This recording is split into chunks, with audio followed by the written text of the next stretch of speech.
So this is chapter 10, slide number 16. Fisher effect, I think most of you have already learned this in the past, but let's go ahead and review this quickly before we move on to chapter 11. So you can earn, let's say that if you can earn 15% return the next year, doesn't necessarily mean that your purchasing power will increase by that same 15% next year as well. Why or why not? The correct answer is no. Okay, just because you earn 15% return on an investment, it doesn't mean that your purchasing power will go up by that same 15%.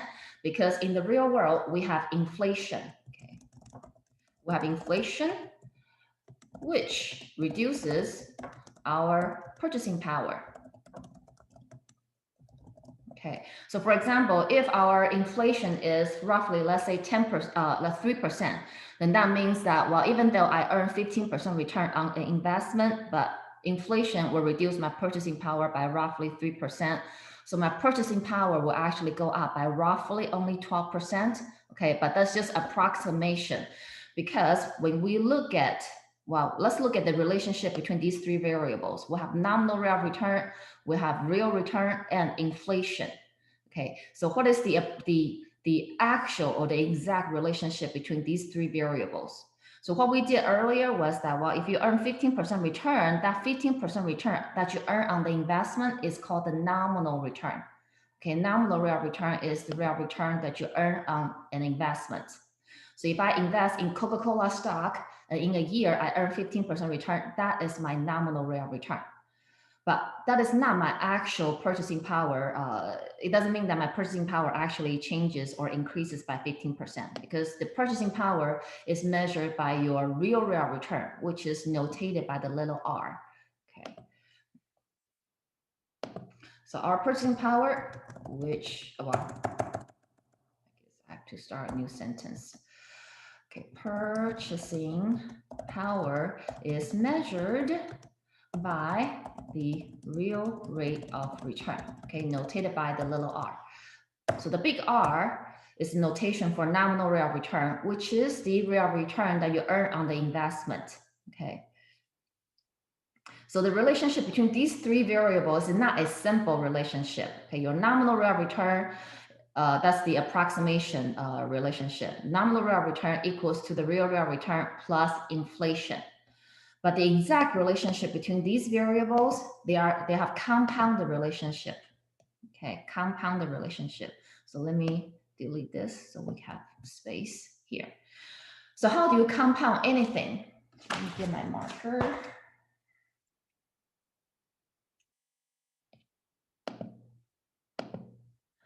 So how do we compound anything? In chapter 4, we review how to compound, right? If you only invest one time and that present value of investment is compounded multiple of times for t times into future value. So how do you compound? This is your compound factor, right? 1 plus r to the power of t. You have to add 1 to the r before you compound the r across the multiple periods, in this case, t periods, okay? So you have to add 1 to the r before you compound for multiple of times. So these three variables also have compounded relationship. So we have to add 1 to each one of the variables before you compound or multiply across them. So the exact relationship is 1 plus the real rate of return compounded by 1 plus inflation will give us 1 plus the nominal rate of return. So with three variables here, I can give you information on any two of the three variables. You should be able to solve for the unknown, whatever that unknown may be. Okay, so if we look at the actual numerical example here, let's look at this. So the first one's easy. So if you want to increase your purchasing power, okay, just so we're clear, this purchasing power is measured by the little r, okay, or real return by 12% per year in the future. And you expect inflation to be an average of 3.5%. So that is our H, or inflation. What nominal rate of return should you demand on your investment? So our nominal rate of return is notated by the little, big R. So how do we solve for the big R? We know that the relationship is 1 plus big R equals to 1 plus the real rate, sorry, there's a little r, compounded by 1 plus inflation. So if we're solving for this big R here, all we need to do is to get rid of this 1. Okay, this is a positive 1. So to move it to the other side, we simply subtract or minus 1 on both sides. Okay, so that's what I'm going to do. So I'm just going to minus 1 on both sides. Then that will give us the big R, or the unknown that we're trying to solve here.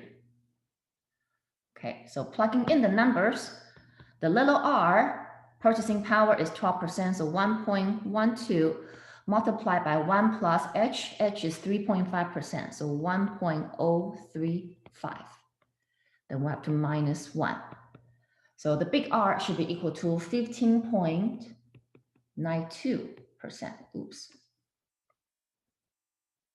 15.92%. Okay, so that means if I want to increase my purchasing power by 12%, the next year, while inflation is expected to be 3.5%, then I need to demand, or I need to earn 15.92% return on my investment in order to increase my purchasing power by 12%. Okay, so the first one here, this is pretty straightforward. Let's look at the second one. Okay, so if you can earn 15% return next year, so the real return that you earn on the investment is the nominal real return. That's the big R, okay, the big R. And you expect the inflation to be 4% next year. That is the little h. So what is the real return that of your investment? So again, we're gonna go back to that original Fisher equation that says 1 plus big R equals to 1 plus real rate multiplied by 1 plus inflation. So now we are asked to solve for the little r here. Okay, so we need to rearrange this equation.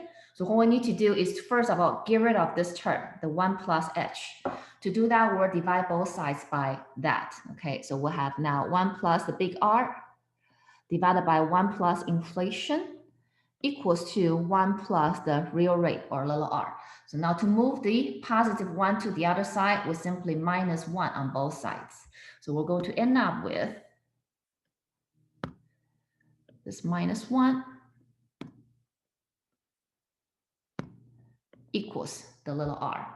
Okay, so plugging in the numbers, we'll have 1 plus big R. The big R is 15%. So 1.15 divided by 1 plus inflation, that's 1.04, then minus 1. That will give us the R, which should be 10.58%. Okay, so that means if we invest in something that pays us 15% return, our purchasing power will increase by 10.58% if inflation is 4%. Okay, so this should be pretty simple math. Any question from anybody? Oh, we're okay. Okay, so we're okay. So let me stop this video and we'll start a new one for the next chapter.